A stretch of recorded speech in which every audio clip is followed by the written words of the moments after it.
Welcome to Haunted Stories for Space Camping, where we explore the unexplainable. I'm Felix the Human, and with me is my co-host, Mad Matt, the Mad Professor, the Armchair Extraordinaire. He is the expert, the king of conspiracies, the sultan of suspicion, and I am a casual consumer of the curious. Before we start, make sure you like and subscribe, rate and review, whatever you do.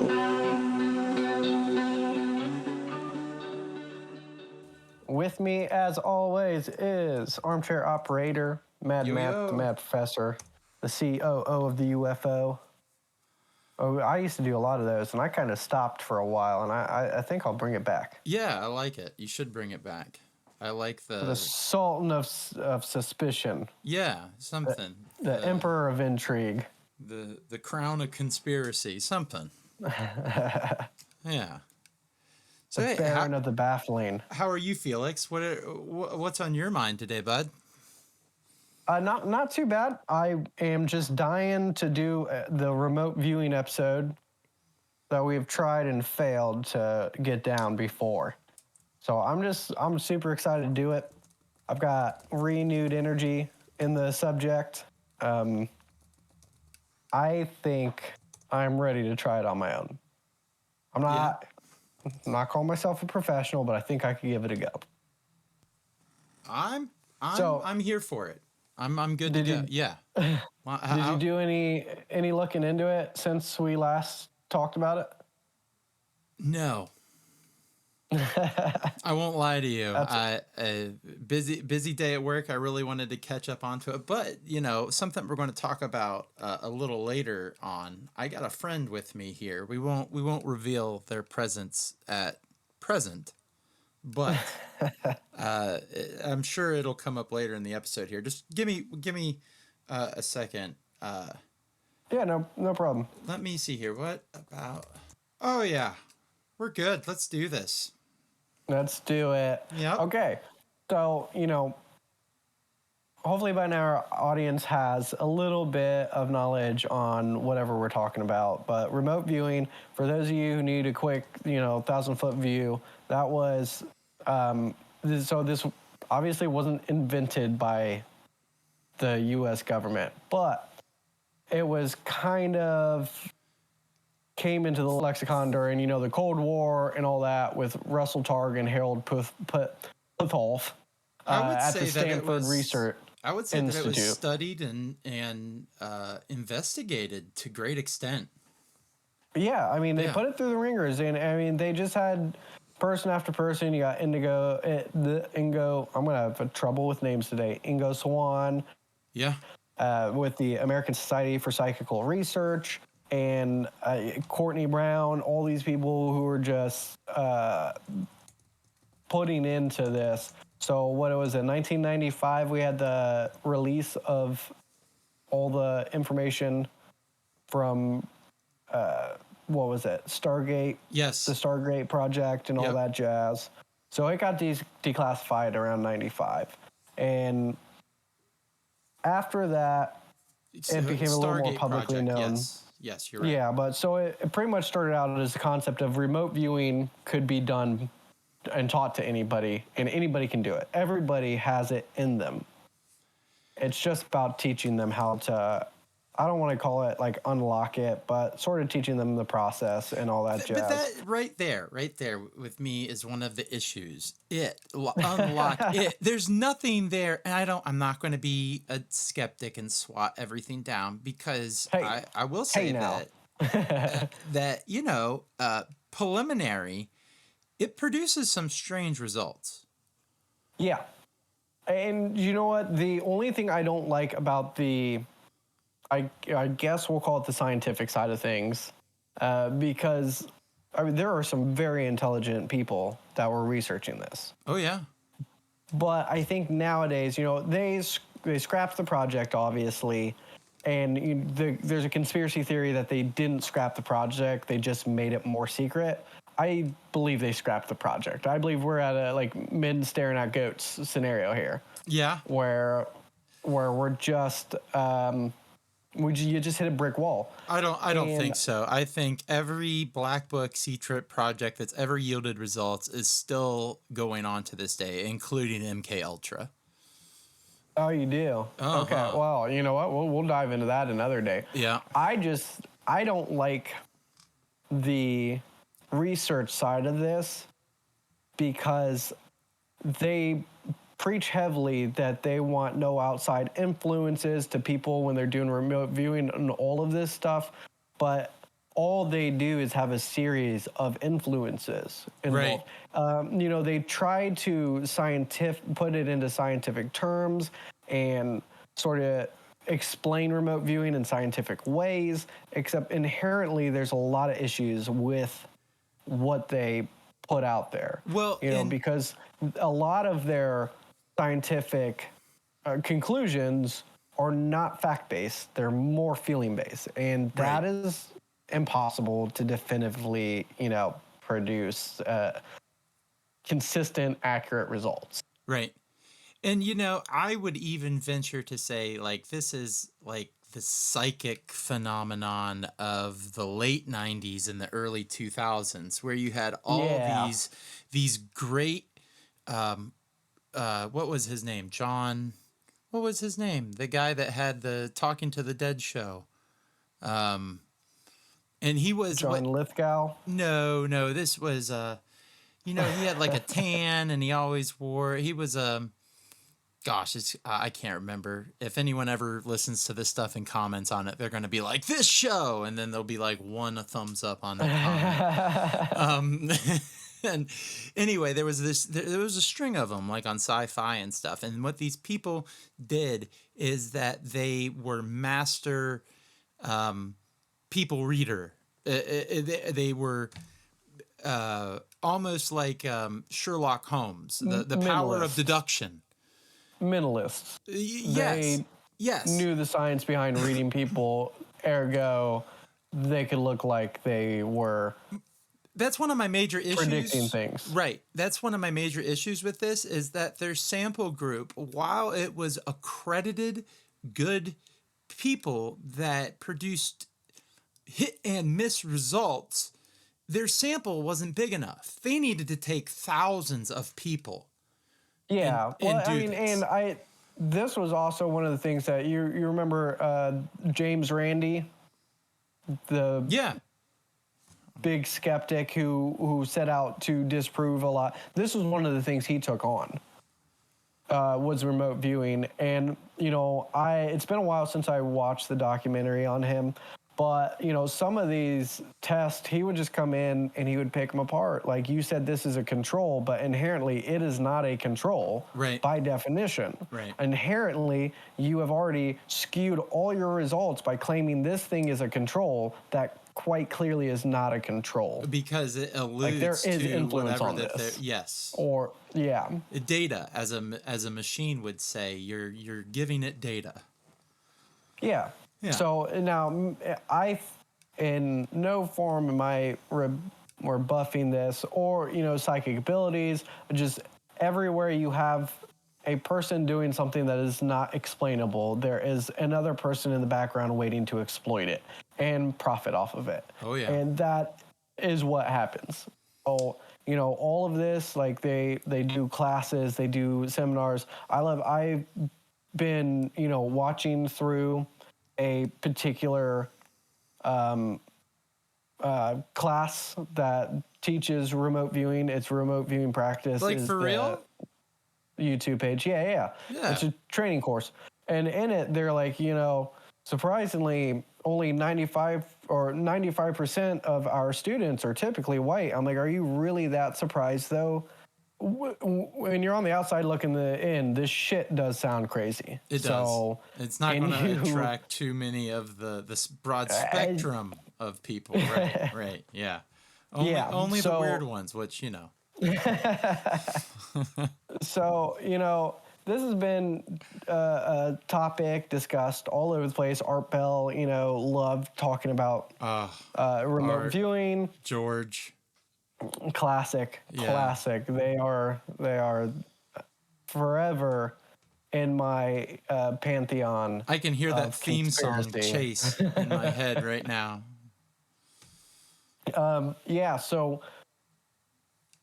I drew a lot from that and they drew a lot from all these other scientific research institutes. So bring it back, since we're just touching on a little bit of everything for people who may Yeah. not have been may not have listened to the first one. Explain, because we just kind of dove in where we picked up, but explain exactly what remote viewing is. So remote viewing is a way to I liken it to like picture it's so close to astral projection. They touch tips. You are viewing an object from anywhere, time, or space that is either predetermined by you or predetermined by somebody else. There are blind viewings that are where there's no clear objective whatsoever. The most accurate ones are blind viewings where somebody else picks the subject matter. That's where you get your most accurate This is so investigations from. So what, like, are they hoping that, like, or was the intent when they were studying this that crimes of passion or people that are kidnapped or held hostage or stuck somewhere would be producing psychic energy at a level that would be able to be picked up on by people who open themselves up to the viewing experience? How did they direct, like, okay, we're missing a girl and she's in New Jersey, and let's say you happen to be somewhere in Manhattan. How do you know where your mind is going to take you to view where this girl is trapped? Or is it what? So therein lies the rub, my friend, because you don't always know, or because the whole thing you're trying to do is, I'll skip ahead a little bit, is get down random information, which is in the form of scribbling, decipher it, and get details. So what this originally, the whole intent was by the government was to get, Russia is making doing these pseudoscience projects that's going to find out details about where we're striking next, or who we're striking, or what we're doing. So we're going to beat them to it. So you want to figure out either how something happened or why something happened, or how something's going to happen, where something's going to happen, by whom, to whom, So you're not going to always locate a body with this. You might already know there's a body there and need more information on that body. Or you have the information, which is that body, and you might be remote viewing that location to gather more evidence. Is it in a soggy area? Maybe it's in a swamp or in a riverbed. Is it in a grassy area? Information like that. Is this person surrounded by dirt? But They so, might be in the ground. basically what the government was trying to do was to create like a Professor Xavier, someone who could mentally beam themselves someplace and gather intel without ever being noticed.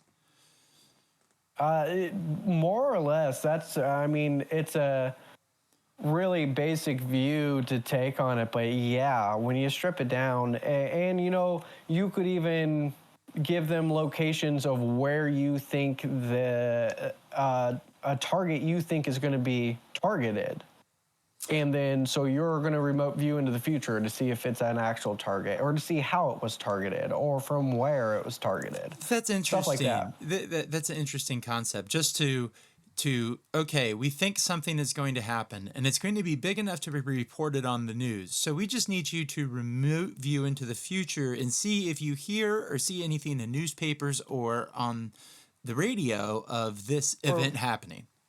Or maybe we're going the espionage route. We have this target in mind. I need you to remote view and figure out as much details about this target as you can before we put a person in harm's way out there. But But honestly, if it was like, if they could the uses are endless. Right. Like if you could remote view into the future, you could say, all right, just jump ahead to see if this was successful or not. Hey, you know what? That would be crazy. You're messing me up here now, man. I'm You're really spinning me, man. I don't appreciate it, man. we get back on track. Let's get back on track. Reel it in. So, all right. A few things to know. First off, there are statistics. So, the people who are best at this, the number one group who is absolute best at remote viewing are women over the age of 50. Because apparently PMS can negatively or positively affect it, one way or another. So scientifically, I don't know how that works, but the person did say everybody's brains work different, which I think is a warm, fuzzy feeling that doesn't really lend itself scientifically to this specific. I just don't, because I'm still trying to wrap my head around that PMS affects it. give me a second. I think I got it. Okay, so this is all emotionally driven. Gotcha. And you know how women are. Whoa. I think that's you might kind of have what to edit that one out. That's not my words. That's not my thoughts. Oh. I think that is the meaning they are getting across with this, because it does get You know what? a little more sexist. It does get more sexist. Felix, you need to... Let me get through this. Let me just get through it real quick, because the number two best at this are gay men. Now Because you're apparently really hysterical. their brains their brains work different too, and then number three is all the other women. Who was running this project? Buddy, this was a hard part to get through, but you know what? Here we are, the worst at it, cis males. So if you're bisexual, you're kind of good at it. I don't understand science either, my man. So this is science. I'm not a scientist. I claim that at the top of every episode. I'm not a professional. I'm not a scientist. I'm just an enthusiast, okay? But this is what the real scientists say. So I'm gonna trust them. You're just taking their word for it because they're scientists. And no. Why is AI always trying to go racist or sexist? I don't know. We're not. I have not had a single instance, and I didn't even get to the point where I could ask it its own name. Anyway, we're getting ahead of ourselves. Let's back to. Yeah, back to the thing. Okay, so I'm gonna run you through it. All right, I'm gonna run you through the nitty gritty of remote viewing. So should I get out my paper and crayons and follow along? Yeah, you might want to take some notes here in picture form.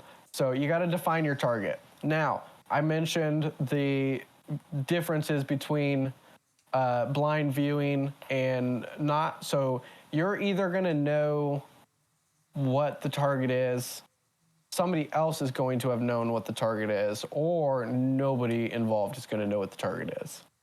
Gotcha. So I mean, they at least have to provide you with like a name or a place, right? So here's where it gets brilliant, my friend. They thought of all of this, okay? You think you're the first one to think that? Wrong. They thought of it. So you go through the randomization process, all right? So what you're going to do, if you're doing this by yourself, you're going to fold up 20 different pictures. All of them are going to be things that you eventually want to remote view. You're going to put them in envelopes. You're going to mix them up. You're going to randomize it yourself, and then you're going to pick one and start the process. Or obviously somebody else is going to. Huh? Have you done this? I'm not answering any questions right now. Okay, that's hey, that's personal, my friend. I'm on air. This is public. This is official. I know we're a trap when I see one. Go ahead. No, I just want to know if you sat down one night with your envelopes and 20 pictures and.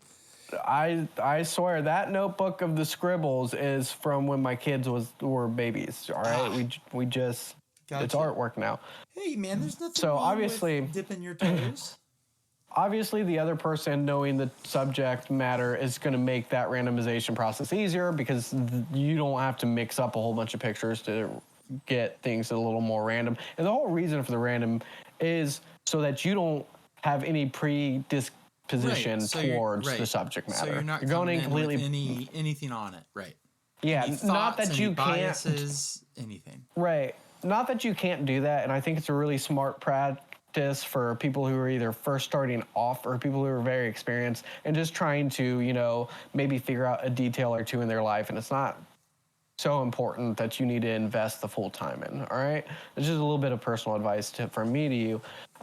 So the next one is where both people are blind. Usually you might get a third subject to handle the randomization process or not, or you just do the envelope thing, except for now neither one of you know what's going on. So you do have to have that connection, though. You have to have a way to manifest and establish a link. So how do you do that? That's where you pick a name or a sequence of numbers or a noise or something that you can assign to the subject that you're looking into, and then that's going to be your sort of starting point. Have you ever seen the Futurama episode where Bender goes back in time? Yeah. And he has to repeat that 01010000. Yeah, they just start popping him on the head and he does it. Yeah. All right. That's what I thought of when you said that you got to pick a certain phrase or something. I was like 010000. Oh, man. So once you got your phrase or your initiation sequence, what happens next? So after that, different places have their different ways of filling in like information sources. But the one I was watching was, this is for their projects because they don't know who or they do know like who they're giving the information to. But it's like if they don't want their name to be public with it, you get your code name. You can signify what type of viewing you're doing, whether you know the subject or you're going in blind. Knowing the subject they call front loaded, so you're front loaded with that information already. You're coming in with something.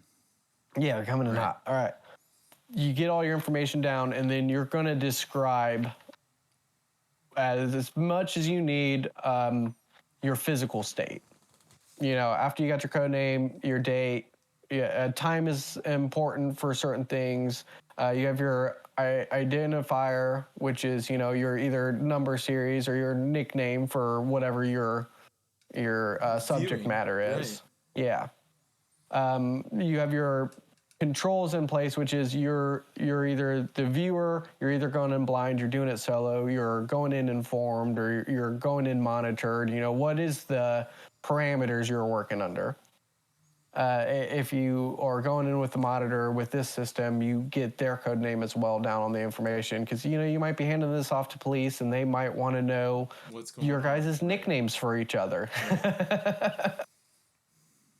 So after that, you go into your emotional state and you have to be super honest, describe everything. That's not to say like if you have a bad mindset that you're going to get false information, but it's so that you know a complete picture how you went into this. You know what I mean? Right.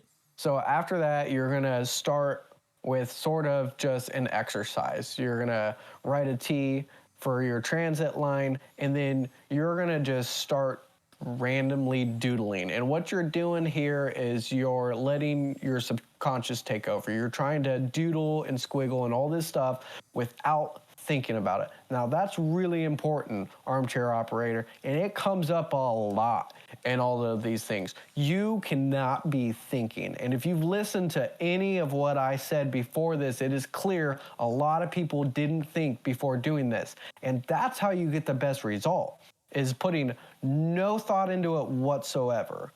I mean, that's how they approach the scientific research. That's how they approach the military side of it. Just no thought whatsoever, okay? Are we clear on that fact? No, we're not, because how can you front load someone with information and then be like, hey, don't think about this at all? Look, man, you're missing the point. It's like talking to my parents all over again. Look, no thinking. Okay? I'm usually very good at it. Are you not thinking right now? And you got your crayons out? I'm trying to empty everything out of one side of my head, yes. Okay. So, after this, you're going to start the real process. So page 2, after your doodles, you're going to really start it. So a few tips to keep in mind, if you're doing this, like don't be under the influence. Caffeine is unknown because some people it helps, some people it hurts. You got to know what type of person you are, because it's scientific, so it's going to be different for everybody. And being sleepy, you're probably not going to be on your A game. That's just a general rule of advice for anybody doing anything. Be well rested. All right. I So mean, unless you're trying to astral project. Hey, you know what? Well, Actually, I'm sorry. if you're astral projecting, you're right. You need to be sleepy for. Damn it. Okay. You know what? Ideograms. So, you know what ideograms are, right? I believe so, yes. Okay, so that's basically what you get when you strip down what you're going to be doing, like the squiggles on the first page and the little doodles and stuff. This is all how those I can be interpret broken this. down. Yes, they can all be broken down into ideograms, It's like a Rorschach test. Yeah. So how do you translate those? How do you interpret those? So there are 6 main ideograms that this place teaches.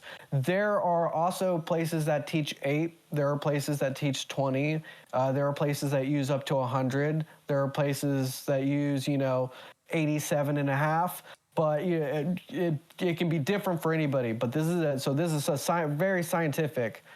The ones that this place teaches is you got mountain, water, a flat line, structural shape, which is anything that comes to a point. You know what I mean? So like a box or Gotcha. a check mark, stuff like that. Gotcha. You got person or animal, which is represented usually by a circular sort of, either a circle or a swoop or something circular, okay? Gotcha. And if it's upside down, it's dead. But if it's a circle, you won't know if it's upside down or not. Right. If it's like a E shape, it's probably pregnant. If it's an upside down E shape, we don't talk about that one. Yeah, we'll skip that one. And then anything that doesn't fit into those 5 are energy or emotion. We good? Ready for the next step? No, this is great, actually. This is interesting. So next you want to write down your identifier and then immediately, without thinking about it, what did I say, buddy? No thinking. Can't think. Immediately after you write your identifier, let your hand loose and make a random ideogram. All right? Jazz hands. Now you got your first bit of information. Flip the page. Do it again. Flip the page. Do it again. Flip the page. Do it again. Keep doing it. Don't stop doing it. What, until you fall asleep? Until you're done. Until you're done. Until you thought of something. Yeah. So you're going to do this a few times, so you want to... What did you see? Again, I definitely didn't do this. I've definitely never done this whatsoever because I'm the skeptic, and I am moving on. Part A. So you're gonna decode, right? So you're gonna take those ideograms, mountains, lines, and you're gonna start piecing together a puzzle, pretty much, man. You know what I mean? So you got to declare what you think it is. What's the ideogram for drive? Like I drove somewhere. What would be that ideogram? Well, it would be a bunch of multiple ones. You know what I mean? Oh. Because you might end up with a structure, which will be the shape of your car. Hey, yeah. You might end up on the next page with a flat line, which would be your road. Right. But this is where we get into part C. And this part really starts to broaden the information. You're going to poke the ideogram. All right? You got that? I'm going to do what to the ideogram? Give it a nice poke. Just poke it. Poke that mofo like you've never poked anything in your life. So should I poke it with a pen, or should I draw an arrow? No, you gotta poke it with your finger. With my finger? You got to poke it with your finger. And Interesting. you're going to feel something, my friend. Is it going You're to going to feel back? something. Do you know what you're going to feel?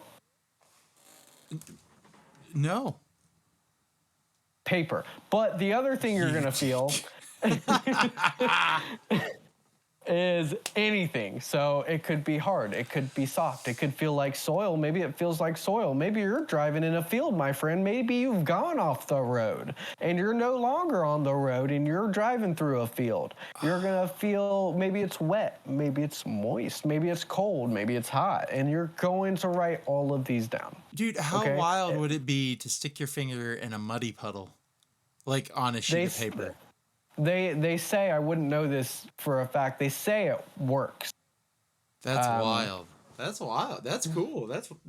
I mean, you know what? Like, what if you're focusing in on like a rabbit or a dog or something that's got fur and you poke that and it feels furry? Hey, look, man, I only focused in on a gas station and some lottery tickets, okay? I don't know a dang thing about the rest of this stuff. I mean, I didn't do this at all, ever. The government did not hear that. The government did not hear that. So after you start decoding this and you've got some, so you know you've poked it, you've done the figured out what it is in correlation to the ideograms. Then you're going to do a quick little sketch, but a quick intuitive sketch, okay? No thinking. Remember, what's our dang motto for the day? No thinking. Thank you. I was going to wait as long as it took. No, I was right there.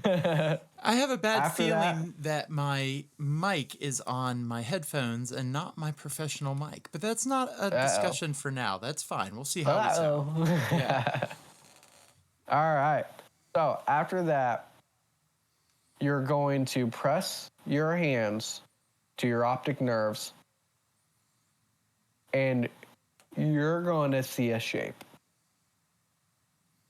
And you're going to draw that shape too. Now, you've done a full scan. You've done the quick ideogram. You've deciphered it. You've done your intuitive sketch, and then you've touched your nerve and done another little, drawn any shapes that you've seen. So now you can decipher those sheets, and you do this process minimum 3 times. Minimum 3 times. Yes. This is all from the Farsight Institute, okay? So remember that. Minimum 3 times. the Farsight Institute? Farsight. Farsight. Farsite. Gotcha. Yeah. I want to make sure. Far, because what are we doing? We're viewing. Far away. Sight. Yep. There you go. Yep. So so that's the process. That is the overall gist of remote viewing, how it's done. Honestly, all these classes and all once it got scientific, they took all the fun out of it, man. I am not one for organized infrastructure. Like, it's too sterilized. Man, what happened in the old days when you just used to scribble with your eyes closed and remote viewed that way? Call me old-fashioned, my friend. Call me old-fashioned. Science gets involved, and then everything goes. It takes all the fun out of it. To the birds, yeah. I know. Straight to the birds. That's what I say. So, on a scale of 1 to 10, when you did it, how successful would you say you were? When I did it, I did not have enough practice, I think, to really, or like guidance. I'm just watching, trying to do my own. I got squat. But, it could just be because I am skeptical on a lot of things. Although I love these subjects, I think it's fascinating. I think there's deep insight that can be drawn from all of these sort of paranormal or pseudosciences that you could apply to life anytime. I mean, what is,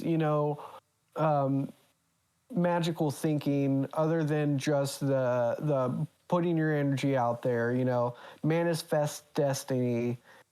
Because at the end of the day, you really got to trust yourself to be successful at it. To actually put something forth that maybe somebody could use without, I don't know. It's really interesting thought experiment for me. And other than that, just the subject altogether is really fun. It's a nerdy sort of subject, it's tied so closely with astral projection and with like psychic abilities and clairvoyancy, that it makes for a very entertaining subject matter. Oh, absolutely. I think if it Yeah. was, if there was something a little more solid to it, if it was, a little more repeatable, Right. I mean, it could be wild. we did get some stats from Project Stargate. I think they said they had a 5 to 15% accuracy. Well, that's better than zero. Yeah, it is. It is much better than zero. And I mean, honestly, too much information is better than no information at all, right? Yeah, yeah. At least they were overachievers. They were going for gold. Yep. But I mean, that's it in a nutshell, man. That's one method of teaching, but it is based off of more of what came out of Project Stargate. I find Farsight, as fun as it is to poke fun at them from time to time, they are one of the bigger names in the operation. So you gotta give credit where it's due. No, absolutely. I just,